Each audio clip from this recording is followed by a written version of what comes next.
विशाल परिवार था जिसमें 4 भाई अपने परिवारों के साथ रहते थे। घर हमेशा बच्चों की किलकारियों और कामकाज के शोर से भरा रहता था।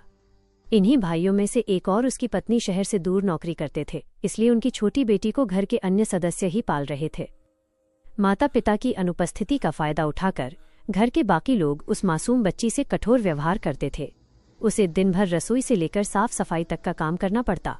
उसे लगातार डांट फटकार मिलती और उसके साथ पराये जैसा सलूक किया जाता। वो नन्ही जान अपना दर्द किसी को बता नहीं पाती थी और चुपचाप आंसू पीकर सब सह लेती थी। एक रात अपनी असहनीय पीड़ा से रोते हुए उसने आकाश की ओर देखा और हृदय से पुकारा, हे माधव, क्या मेरी पुकार तुम तक नहीं पहुंचती?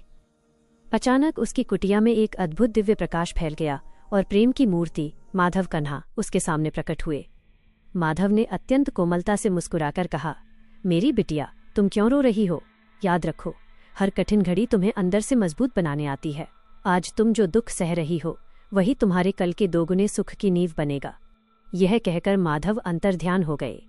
उस रात के बाद लड़की के जीवन में अद्भुत परिवर्तन आया। उसने शिकायत करना छोड़ दिया। वह अपनी भक्ति और भगवान के नाम में लीन रहने लगी। उसके चेहरे पर अब काम की थकान नहीं बल्कि एक शांत मुस्कान रहती थी। वह पूरे मन से काम करती और हर कष्ट को प्रभु का प्रसाद मानकर स्वीकार करती। समय बीता और उसके जीवन में अच्छे दिन शुरू हो गए। उसका विवाह एक अत्यंत समृद्ध और संस्कारित परिवार में हुआ। उसे वहां न केवल अपार प्रेम बल्कि सम्मान और सभी प्रकार का ऐशो आराम मिला। बड़ा घर, नौकर चाकर, हर कोई उसे सिर आंखों पर बिठाता था। दूसरी ओर जिन लोगों ने उसे सताया था वे उसका सुख देखकर अंदर ही अंदर जलते रहे। माधव के सच्चे आशीर्वाद से उस लड़की ने एक सुखी, शांत और खुशहाल जीवन व्यतीत किया, जो इस बात का प्रमाण था कि सच्चा कर्म और सच्ची भक्ति कभी व्यर्थ नहीं जाती।